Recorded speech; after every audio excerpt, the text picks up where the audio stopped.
Oh mein Gott, Leute, ich zeige euch jetzt ganz kurz noch, bevor der Regen anfängt, wie ich mein Fahrrad wieder repariert habe. Ich konnte nämlich nicht bremsen und das Problem war, dass die Bremsen total eingeschmiert waren mit irgendwelchem Knarz und von den ganzen Jahren, wo ich rumgefahren bin, altem Zeug einfach. Schaut euch das mal an. Das heißt, immer wenn ich bremse vorne, dann kann ich zwar bremsen, aber das quietscht und knarzt.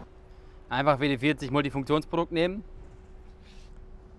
und wie gewohnt die Stelle, wo die Dinger reiben, einsprühen. Und hier auch nochmal. Das sorgt dann mega einfach dafür, dass ihr wieder ganz normal bremsen könnt, ohne dass das Metall an das Metall sich reibt und ihr endlich wieder Bremswirkung habt. Bitte eine Sache beachten, auf keinen Fall auf die Felgen, wo die Bremse drauf liegt, schmieren, weil das natürlich die Bremswirkung negativ beeinflussen könnte. Also viel Spaß beim Ausprobieren.